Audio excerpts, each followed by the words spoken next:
I'm Sam Scott for KTUI. And what it is there.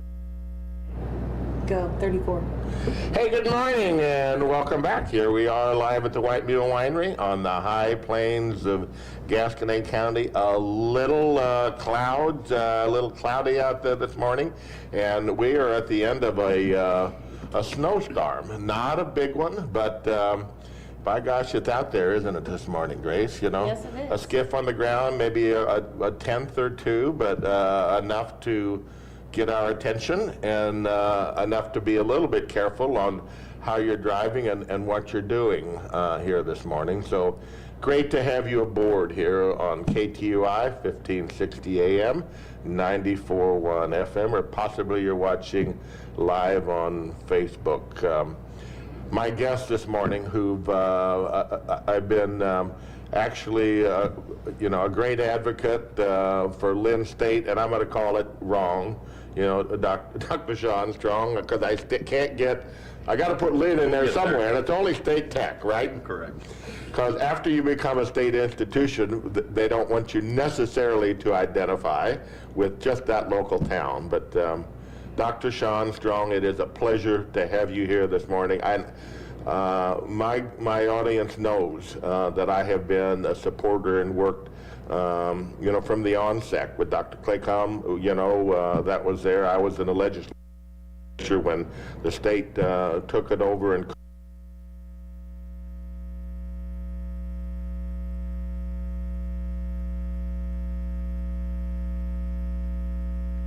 couldn't be prouder of anything that I've ever did. Operator license, what is Martin, 40? He's probably in his 40s. I don't think he's ever been off one day in his life because, he grew up on the farm here. He helped us.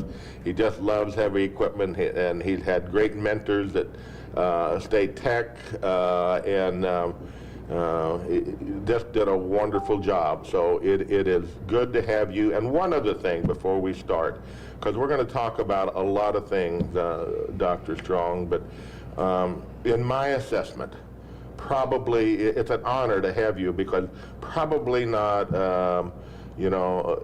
anybody more in the groove right now in the whole Midwest, maybe the nation, as far as education and educators are concerned, than Dr. Sean Strong. He is, in all honesty, paradigms are changing. Sure. And radically. I mean, when I see last week that a million kids, are dropping out of higher education, or very possibly, partially because of COVID, but partially, to be honest, about not perceived value that they're getting out of their investment. And, I see programs like yours that are putting, nationwide #1 school across the board, big shoes. And I know you're humble. I know you're standing on some shoulders there, but you're doing an incredible job, and you've got a lot on your plate. Well, thank you. I do appreciate it. It's great to be here, and you're right. I mean, we change lives. We've changed a lot of lives over the year, and it's I've been there. This is my 6th year. It's been a fun run, and I'm grateful that we've continued what Don Claycomb did for all those years, and building a building almost every year, and just continue that legacy and continue to grow and continue to put kids to work. And Sean, you just don't wake up one morning, you know what I'm saying, and be president of an institution such as you are. You grew up in the Midwest. The process you went through with your education and your experience fits like a glove, you know what I'm saying, in regard to what you're doing now, because you went to several schools through the Midwest. You grew up in southwestern Iowa. Our values and that helps. Very similar. So yeah, I grew up in Southwest Iowa, and then I always, when I talk to students, when we're recruiting students at open house and whatever, one of my lines is my 2-year technical degree is what got me the job as president. And I truly believe that. So I went to a technical college in Northwest Iowa. Actually, I talked to the president up there on occasion. It's a lot like State Tech. I went to, it was called Northwest Iowa Technical College at the time. What city is that in? That's in Sheldon. Okay. Yeah, that's up where the land is flat and Good. goes for $20,000 an acre these days. Great. It's insane. But so I went to technical school for HVAC up there, and then worked in facility management full time, and then went to little school in Wayne, Nebraska, called Wayne State College, and got an industrial management MBA there, and finished at Iowa State. So go Big 12. You know, I can accolade almost all of that. No, of course, I do love Iowa. I myself worked there for, 8 or 10 years or 6 years doing cattle buying and other things there, question about it, and it's a good area to be from. Absolutely. Missouri and Iowa are a lot alike. And there's no question about it at all. So with so many things on your plate, I just want to talk about the bigger picture stuff here. I kind of read through actually a little bit of on your website. How many degrees or how many different departments? I mean, it's massive. I don't know if I can even expect you to know exactly, but hundreds? As far as programs, Yes. no, programs, 34, 35 now. Okay. So, But in all fields. I mean, you go down, look at agriculture, look at electric, look at healthcare, look at yeah, manufacturing. and you- manufacturing, heavy equipment, mechanics, everything, right? Sure. Energy, you name it, we've probably got a program for it. If you can get a job in it, we probably have a program for it. That's fantastic. And most of these are 2-year programs, or a year or two. Pretty much everything we do anymore is at the Associate of Applied Science level, which is 2-year. We do have some 1-year programs. Our heavy equipment operations is our biggest 1-year program, but that's really, and then a few of the health fields, like our dental assisting and our LPN program are 1-year programs as well. But pretty much everything else is a 2-year program.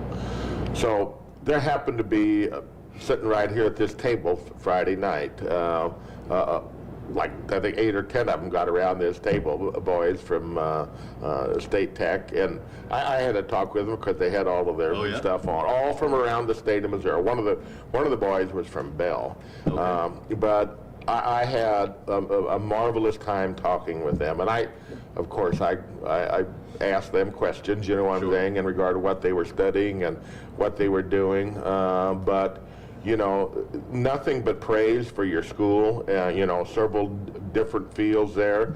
They love the school, they love the teacher, their program, but I think most of all, there was a connectivity amongst these guys, and they were all semi-rural, you know what I'm saying, rural or semi-rural, but they connected, Doc. They connected on a certain level that has to be part of the success of your program. Oh, I mean, absolutely. People ask. I mean, we're the fastest growing college in the state. We've continued to grow, and we have the second highest graduation rate in the entire country, which is something we're super proud of. But yeah, so how do you do it? And it is so students connect with one another. We use the way I went to technical school in the early 90s is about how we teach it here. Most colleges are doing a lot of different things and changing the way they teach, and we're kind of stuck in a lot of ways, and that we teach the way I went to school 20 some years ago, and it's all cohort based. They all go to class together all day long, and the idea there is you're developing a new family. I mean, you're leaving home, and you've got a new family at State Tech, and I bet you saw some of that.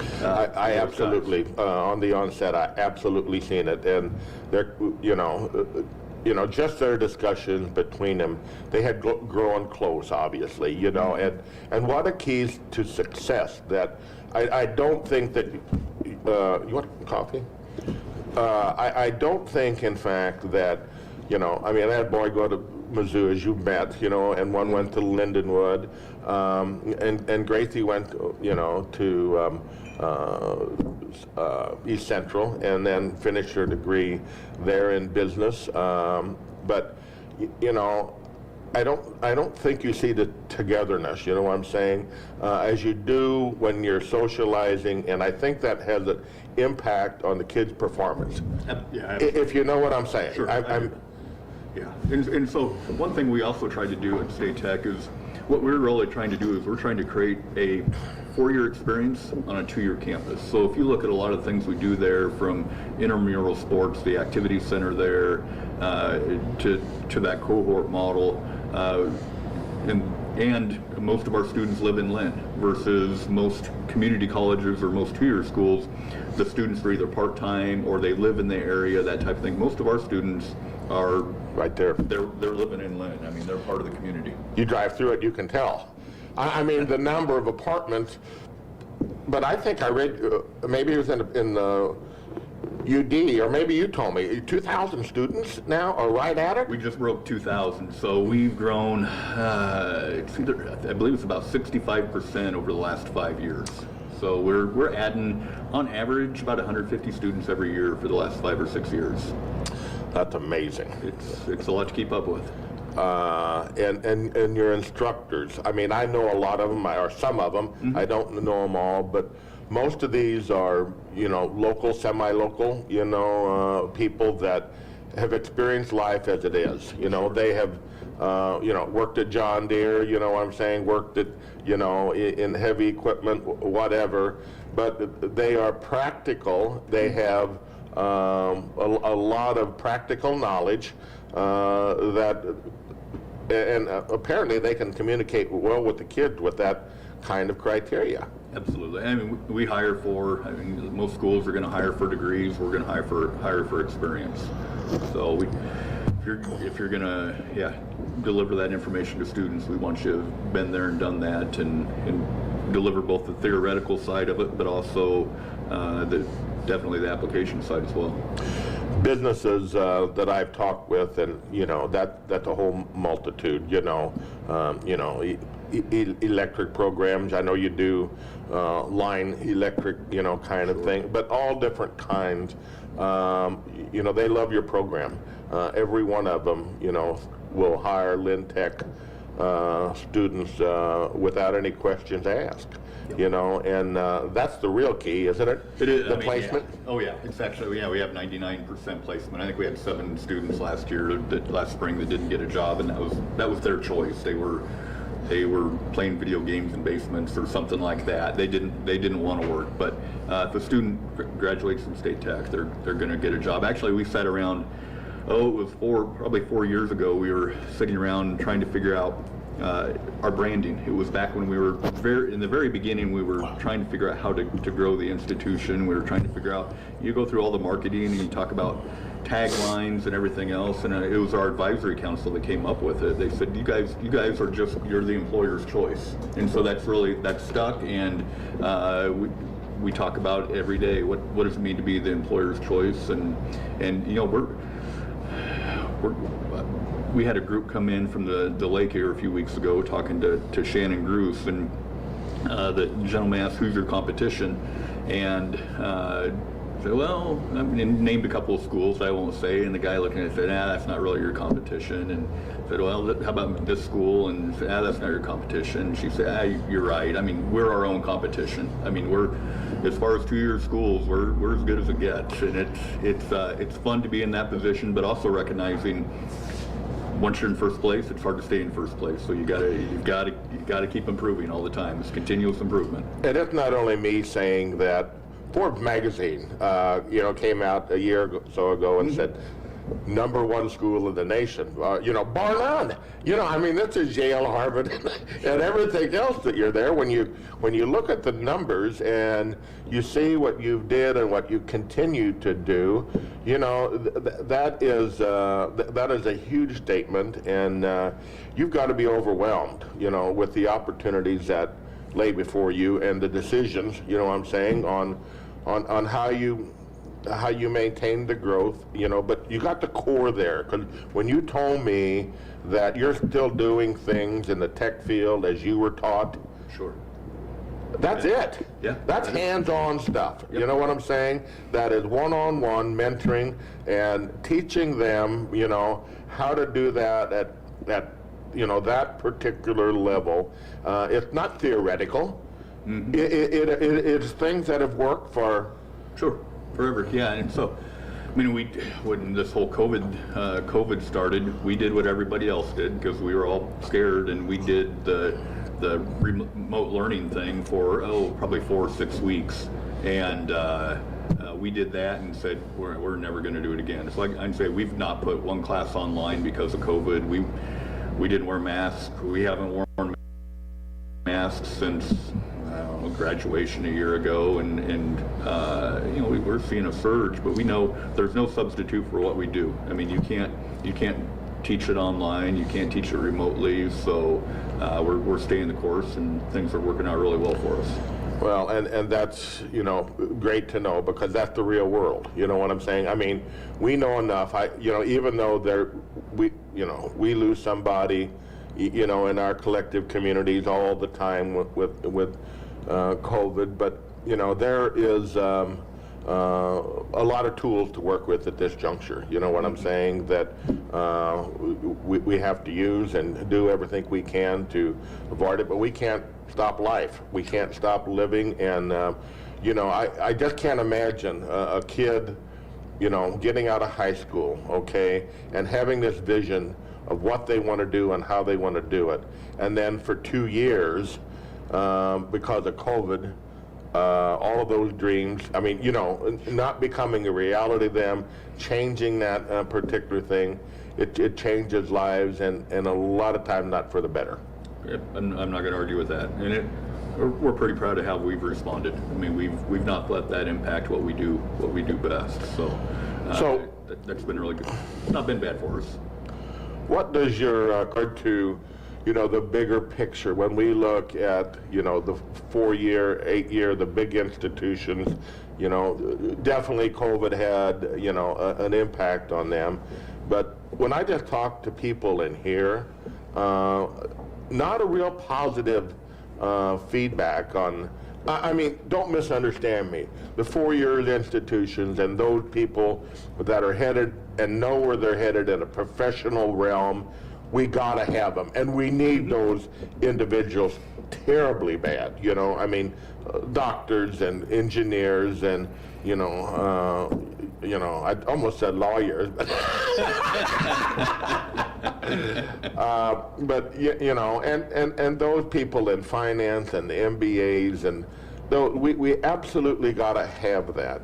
But aren't things different today in regard to a lot of the redundancy in in college is kind of what you learned in high school? Look, the bottom line of it is I don't remember a whole lot of history, what I'm saying, that I did in high school. I don't remember a whole lot of what I did. But you know what? I'm smart enough that any answer that I need, I can Google and put me in a better position than I've ever been at the time that I think I need to apply that knowledge. Mm-hmm. That changed things, hasn't it? It probably, you say that, it probably has. I mean, they're definitely interesting times, and looking ahead, it's hard to say.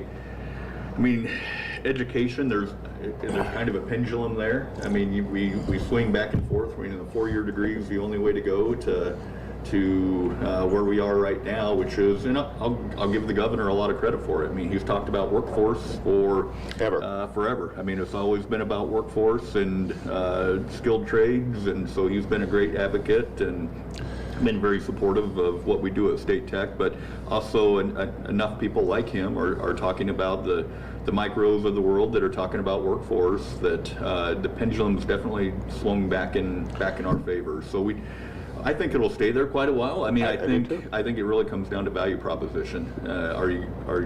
When that #1 wallet hub ranking that we have, we're in the top 5 in the country for what one of their criteria is graduate outcomes, and graduate outcomes means they're the salaries that students make. So there's almost 1,000 two-year schools they compare us against, and we're the top 5 in the country with regard to the salaries of our students. So anytime you can say that, I think you're going to have students that want to come to State Tech, and they come to State Tech. Another thing that the state has done for us that's been huge for us is almost 70% of our kids are on that A+ program. So they're coming to State Tech for free. So, I mean, you just can't beat that. No, absolutely not. And you know, Governor Parsons, I served with him, you know, in a lot of different ways. We you know, economic development, transportation, you know, cattle, you know, business. We share a lot of commonalities, and you know, he is no different than I, you know, or us, you know, in regard to rural values, in regard to practical application of the experience that he has had, you know, being a sheriff, you know what I'm saying, growing up and learning what he's learned, and I think he does a remarkable job. But you know, the reason for that, why I believe, is that his focus is still right here. His focus is still on real outcomes and real values, you know, that affect us in rural Missouri, and will continue to do so. And I think Mike Keyhole does a great job myself too, you know what I'm saying? I mean, he does a lot of these particular things, and you know, it's all, you know, fantastic. No, Mike's definitely a great advocate for State Tech. I mean, he was on our Board of Regents years ago. Didn't know that. Yeah. So yeah, he was a great advocate for us. So, you know, there's a lot going on in Lynn. Actually, did Ben go to Lynn Tech, State Tech? Where did He went to welding school in Nevada. Okay, but he works there in Lynn. Ben out at the what does he do? He does aluminum, or they build ambulances. Sure, Osage Industries. yeah. And you know, but what a great job, what a great career, you know what I'm saying, to have that skill set. You know, all of this are absolute needs that go to work, you know, very quickly. The needs are there, and you indicated their salary. They're going to do phenomenally well, you know, if they keep up with the skills and the technology changes that you know are occurring. So let me go back to this and try it a little bit, kind of the same. But I mean, the trend line, and I know you said things swing back and forth, and I totally concur. That's how life is. You know what I'm saying? I hope. Because I'm ready for a lot of things to swing, you know what I'm saying, back the other way, But, you know, what will happen? You know, what will happen to all of these, you know, well-funded institutions, you know what I'm saying? And they're not going to fall off a cliff. I'm not trying to indicate that. But it will change. It will change. Won't it? Or am I wrong? No, I mean, you're right. I mean, the challenge we're going to have, I mean, going forward is, I mean, you've got the same number of high schoolers, and I think what the big thing there is, as long as you can grow, you're going to be okay. Because I mean, it's like everybody's business. You just can't. You can either raise cost, and tuition is incredibly expensive, or you grow. If it's a business, you either add the price, or you grow and sell more, or whatever it is, or produce, in our case, produce more students. And we're just not going to have more high school students. I mean, the trends long term, it's flat. And so at the best, right? Exactly. So you're going to have winners and losers, because we're not going to all win, because there just aren't more students. And you know, I think you know, those are some of the concerns that I have, you know, as a businessman, and not in the short term, but you know, in what we have is trying to find the labor, you know what I'm saying, that we need at affordable rate to be able to grow and do what we need to do, because there's not that many kids coming along that really want, to apply to certain skills, you know what I'm saying, that we're trying to teach them. So that's a challenge, I think. That's a challenge because of the demographic change, so we've got to figure something out, some technology, and you're doing that. I mean, in all of your efforts, it is still all about more productivity. I don't care if you're doing electric work or underground walk. It's all about more productivity and applying new technology to get more work. Yeah, well, and you look long term too. I mean, we don't have more high schoolers, but we definitely have a lot of people leaving the job market. I mean, we talk a lot about why we blame a lot of it on COVID and people leaving job market and so on, but I mean, we've known this was coming for decades. I mean, when I was a kid, we talked about the baby boomers and how they were going to be leaving the job market, and we see those folks leaving the job market right now in droves, and we don't have the folks to come back behind them, which is good for us. I mean, I'll readily admit that's very good for us, because what are we going to have to do to make up for that labor shortage? We're going to have to automate, and so I mean, and we have a lot of those programs that, I mean, we can produce more with less because of the graduates we produce. So I think so long term for us, I feel really, really good about where we're headed, and we talk right now. We talk about the road to 3,000. So we just broke 2,000. Right. And that's going to happen in 5 years, the way it looks, or less. Yeah, it could actually happen. Before that. Yeah, in 5 years. So we had our Board of Regents meeting last week, and that was what we went through parking scenarios and traffic scenarios and building scenarios to figure out, okay, how far can we go? I never, I never went to college when I got out of high school. I didn't. We didn't grow up with a lot of resources. He's on the farm here, whatever, and no complaints whatsoever. But I went to college after I become in politics. When I was presiding commissioner, I took college classes at East Central. Studied economics and studied political science, of course, and history and writing and all of those kind of fundamentals. And I was surprised, even, this is 20-some years ago, but I was 40, 45 years old while I was doing this process. The intellect of these kids were through the roof. I mean, they would sit around in the class and, I sweat getting through college algebra. So, if I wanted to have a mentor help me, there was no way, because that stuff, that's blowing way above me, forever. But I did notice one thing. I did notice when it comes to applying that knowledge, that I had an advantage. That experience had, and I wanted to do it. You know what I'm saying? I wanted to become a politician, and I needed to know this stuff. I needed to know how to do this stuff, and I had a motivation to get it done.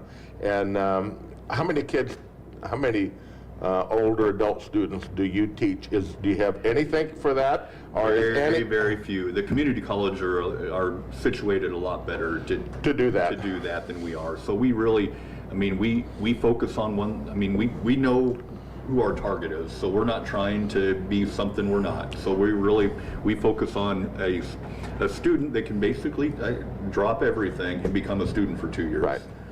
And these are training programs that the governor and the companies have. You know what I'm saying? A lot of times, correct?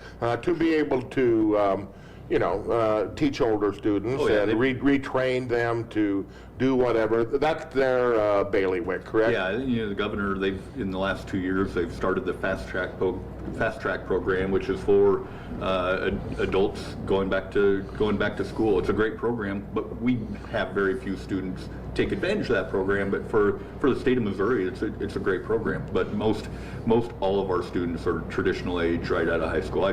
I think low 90% of our 92% maybe of our students are traditional high school age type students. I know we talked a little bit when we come on the air about you working with companies. Vermeer, in the farming community, everybody started out with the Vermeer baler, because they were number one or whatever. But now they progressed to underground. Trenching and all different kind. I can't even tell you what they all, but Pella, Iowa company, what I'm saying, that basically family owned, but what area, you've got all of these programs you're working with, Caterpillar, all of these companies, and I know that every one of them wanting you to increase or, probably do something. Who's beating your door down, though? I mean, is it, sophisticated computer tech stuff, you know what I'm saying, that is saying, we got to have this, we want you to do this, It's everybody. I mean, it's so in a couple of weeks, I believe it's February 8th or 9th, I should know the exact date. We've got, I think we're up to 300. I think we filled up as of yesterday. We've got 300 companies coming in for our Career Expo, and that'll be. I think last year with COVID, I think we had 150. I think we had 200, 250 the year before that. But this year we've got 300 companies, and it's not one. I can say it's not one program that they want from them. I mean, they'll just the demand for every one of our majors is just huge. Now, there are areas that are growing faster than others. I mean, we've really utilities. Yes. 4 or 5 years ago, and you mentioned Vermeer, and we work really closely with Vermeer Midwest, Ditch Witch as well. Ditch Witch does the same. They bring, so every year they bring in equipment for our students to work on, and knowing that if they're exposed to their equipment, they're going to want to run their equipment when they graduate. So that's been really good for us, and so that's been one of our keys to growth, because our programs are just so expensive, but we have these companies that come in and say, if you'll grow these very expensive programs, we'll provide the equipment to do so. So that's been we had it was a month or two ago, we had the owners of Martin Equipment, and they're all over, their construction equipment, Sure. but all over Illinois, Sure. Missouri, Sure. and they came in and we talked to them and said, we want to grow these programs, and a week later we had 3 brand new motor graders on campus, and so they'll bring those motor graders in, we'll use them for the year, and then they'll pick them back up, and then hopefully they'll bring more in next year. So they want our students exposed to that John Deere equipment. I drive, past the road shed in Osage County, when I pick up straw, from people I buy from out at Lynn there, and their help wanted sign has been up, I would say, for almost a year, maybe longer than that. And used to, Sean, when I was on the county, that was a job, that local people wanted, because it was steady employment. You knew when you were going to do, you had good hours, and you could farm, you could do whatever, but it just shows you what the change is. And these are people that, if you don't have a knack for it, and you want to become a motor grader, I think the hardest thing there is to run, in all honesty. You know what I'm saying? And get it right. Sure. But it takes a lot of experience to get really, really good at that on some of these gravel roads. And I appreciate you having that program. But it takes years to have the finesse, and the understanding, I think, to do the best job. And filling those needs are very important. I mean, that's the problem with government. You know what I'm saying? Is that we're the last that want to make a pay increase, you know what I'm saying, to keep, because a lot of us are conservative, but we have to compete. Sure. You've got to compete, and I read in the UD last week or a couple weeks ago, where you guys have the ability to raise tuition a little bit. Sure. But you kept it, I think you could raise it like 12% or whatever, but you only did half of that. We did 4%. So part of that, and if you look at the governor's proposed budget, he's got 5.4% increase, inflationary increase for us.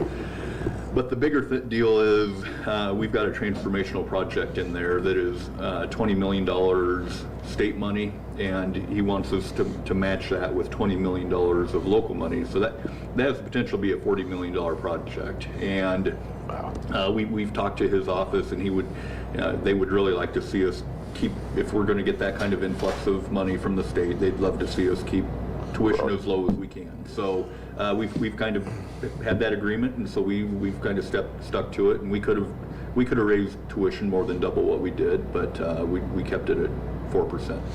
But we're all experiencing those cost increase, you know what I'm saying? absolutely. And that's pretty minimal, you know what I'm Yeah. saying? I mean, my hat's off to you is what I'm trying to say in your board, your region, because it would be pretty easy in supply and demand market Sure. for you know, to raise that to the maximum. But that shows your conservative way, and that shows your board, shows everybody what kind of institution you want to be, long-term and credible to the local, you know, community and the state. That's all good stuff. I appreciate that. No, we try to keep our costs down. I mean, for decades, we've been pretty thrifty over there. I mean, we're doing a lot of growth and a lot of good projects going on, buildings and that kind of thing going on, but in order to afford that, given the cost of our programs, you have to be very fiscally conservative. Your campus is awesome. You know, I mean, you drive past it, you see it, you know, your investment in that, and I know that you've got building projects going on now. I know, in fact, that you've working with the golf course, I think, teaching some things out there, you know what I'm saying, in regard to horticulture or golf course management or something. We have a commercial turf and grounds program, and we always brag on that program. There are a lot of commercial turf and grounds programs out there, but probably very few two-year schools probably have graduates that have Super Bowl rings and World Series rings, because our students can basically go anywhere in the country and work in these ballparks. A lot of them go to work for local landscapers, that type of thing, but we have students that work for the Cardinals, we have students that work for the Chiefs, and so yeah, that's a great program for us. So we took over the Osage Country Club 2 years ago, and so right now we have under construction out there a building for that academic program, the commercial turf and grounds program.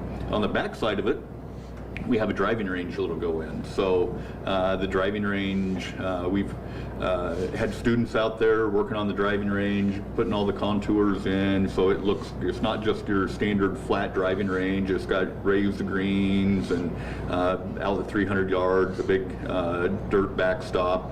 But then we're going to, in that, we're going to get the Top Golf. I mean, most folks are familiar with Top Golf in St. Louis, Kansas City. The same technology, they have Top Range, so you can actually apply that technology at driving ranges like ours. So it'll be really nice. It's going to have lounge furniture and heaters and fans Wow. and TVs, and so it's. If you look at what we're doing there, some folks might say, well, that seems a little extravagant, but it's about recruiting students. I mean, when we ask students. First, they come and they take a tour and say, hey, this school, this is as good as it gets. This is really good. And then the next question, and we talk to them and they ask about the academic programs and everything. And then one of the first questions is always, what's there to do in Lynn? And so, Just send them to the White Mule. it sounds like they come here.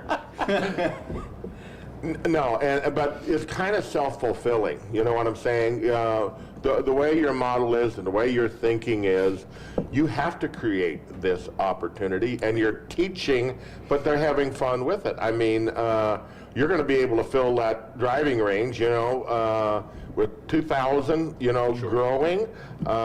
You know, you're going to, it's going to create income, you know what I'm saying, an opportunity that will be great for our area, great for, you know, mid-Missouri, and, you know, that's fantastic. No, and we may not make money on it. Maybe we'll make money on it. I don't know. But the bottom line is it's about recruiting students. We're not concerned Exactly. about that. We want to. No, I bring totally students understand in that, but they got to have something to do. You know what I'm saying? You know, that said, you know, these kids will make something to do. You know what I'm saying? But they're It's not always a good thing. we were that age once. still am. Don't tell Mom, though. Yeah, I'm Grace, sure she you know.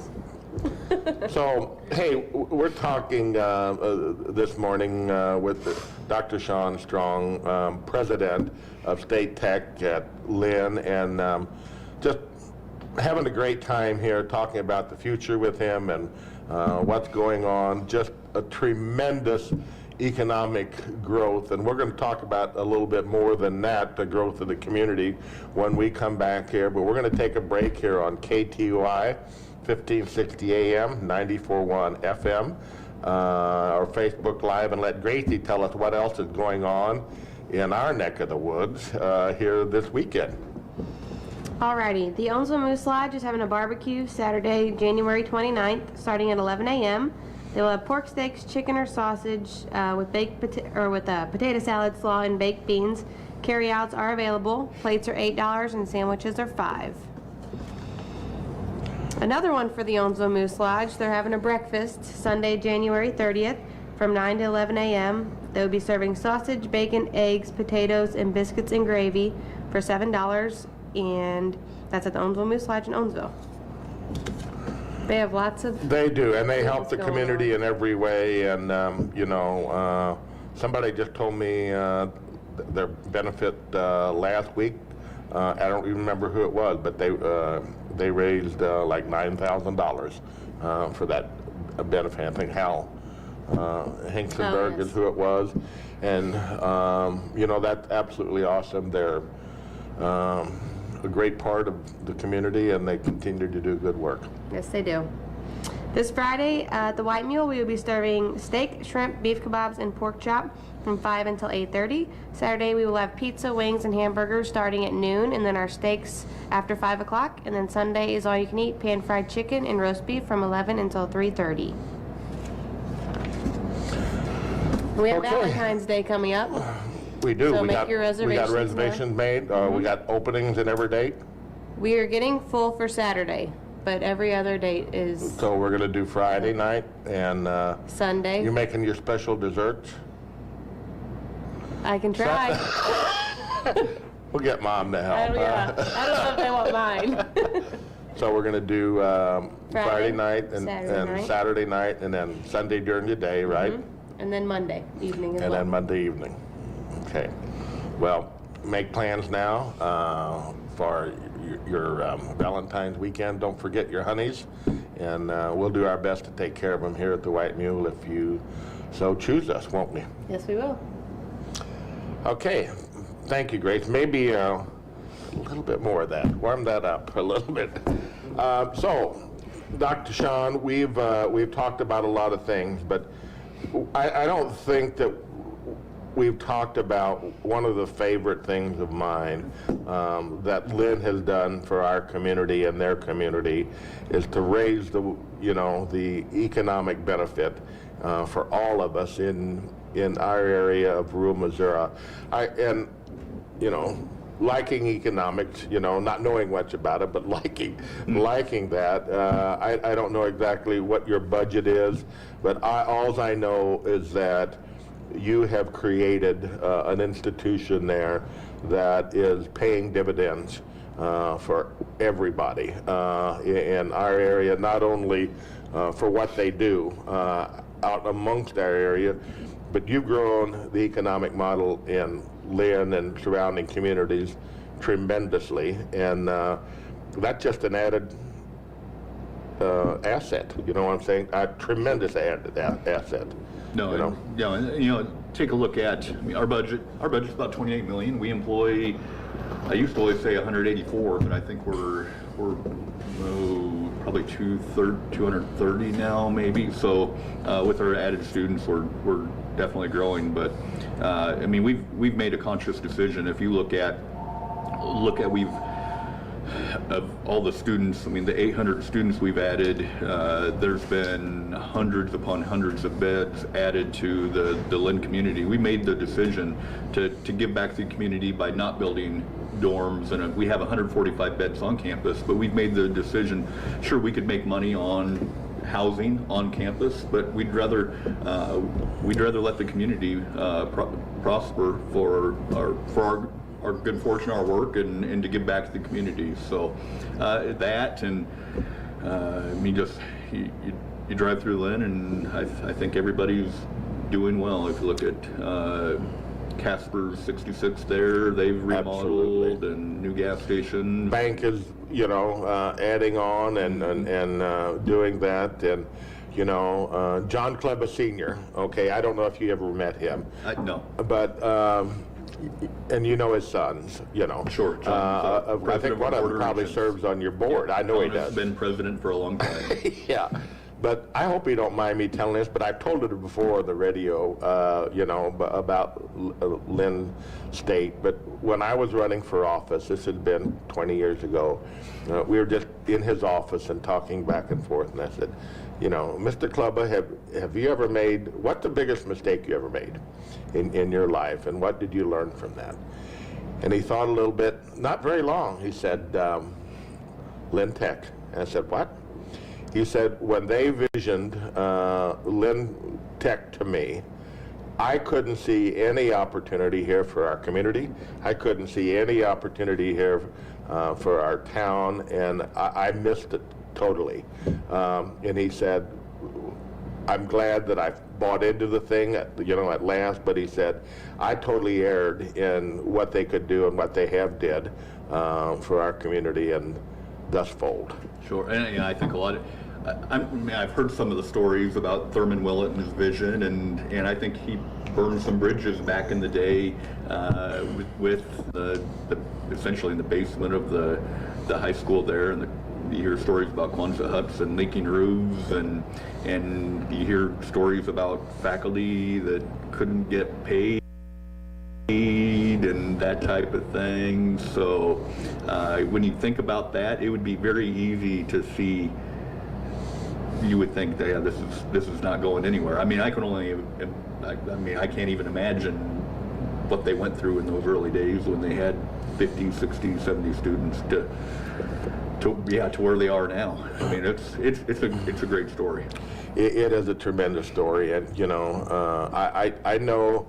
Barely remember this, but I remember when East Central at one time at least had a discussion about coming to Owensville, and of course it was going to take, a tax, what I'm saying, to get that done, to help support them. And we're conservative, as you know here, we just couldn't, the community couldn't buy into it, but, you got to look ahead, you know what I'm saying? And what a great asset, and what a great school that East Central is also. Not only my alma mater and Gracie's and my wife's, but create an awful lot of value, for what they do in a different sense than what you do. But a great school also, and both of my sons, said that if they had it to do over again, they would have definitely went to East Central, you know what I'm saying, for 2 years, Sure. used your A1, Yep. instead of paying loans off. You don't have no loans to pay, though, I'm pretty sure, huh? Oh, yeah. I thought I paid all of that. Yeah, right. Well, I'm Not glad. done any from East I'm Central. glad I didn't. Well, so where do we go from here, Doctor? I mean, you've got so many balls. How do you even manage with all of these different segments? How do you stay proficient? And I know you got a great executive team, you know what I'm saying, around you, but how do you maintain to make those decisions on an individual program basis? What needs to be done, and who are you going to get to lead it, you know what I'm saying, and who's in charge of those programs? Mm-hmm. How do you do that? That's a question I've never been asked. I do. I've got a great executive team. We've got faculty that all know what they're doing. They all know the rules. Everybody knows their job and what they're doing, and we just do a little bit more of it every year. I mean, You hire people you don't have to hold hands with. Absolutely. Yeah. No, and you give them a lot of latitude, I'm sure. I try to. One of the probably the one thing I remember from a wise business dean years ago when I was still down at Missouri State. He had they were Danny's rules of leadership, and one of them that I always remember is let your horses run. Just get out of the way. If you got good people, get out of the way and let them do their thing. I mean, you want to know what's going on, but let your horses run. Good advice. It is very good advice. I let the mules out every once in a while. Sometimes I wish they weren't out, but you know, they truly do get. Well, it's a pleasure. I'm glad to have you in our community. Furthermore, I'm just glad to get to know you, you know, on the level we are, and we appreciate you. We appreciate what you're doing, and you're adding tremendous value to so many kids. And you know, I too, but you're totally geared about service. Servicing people, servicing individuals, creating opportunity, and that's a selflessness, you know what I'm saying, that speaks all for itself. I mean, you don't have a $500 suit on, or a $1,000 suit. I mean, that, I'm still in the $500 area. I've got 10 of these quarter zip shirts and a bunch of t-shirts to go under it. That's, unless I'm going to the Capitol, this is what I'm going to wear. Well, I appreciate what you do, and anything we can ever do, you know what I'm saying, to help you or continue our communication. I would love to have you send somebody, you know what I'm saying, down the road and talk about where you are and what we need to do, and to get into the details of some of your programs, because information, I think you're getting the word out, though. I know you are, you know what I'm saying, but thank you for being here. Thank you for what you do, and keep up the great work. Thank you. I appreciate that. I mean, we've got a lot of good things going on. I encourage your listeners, if they want to come over, check out our website. I know we have an open house coming up in a month or so they're more than welcome to come, even if they're not a student. Come check us out, or I'll give anybody a tour anytime, any day. Grandparents, parents, people connected, check it out, because you too will be proud of what they do. Sean, it's a pleasure to be with you. A pleasure for you all to be along today. I hope you've learned something, and good Lord willing, we will be back next week with who? Don't know yet. Someone. Well, good Lord willing, we'll be back, and have a great week. Watch it. I'm not sure how much snow went across our listening area, but it's dissipated out here on some of the grass now, but there's still slick spots, so be careful, and God bless you. We'll see you next week. On the battlefield, there's a saying America's military men and women live by: never leave a fallen warrior behind, ever. Off the battlefield, Wounded Warrior Project operates with the same goal.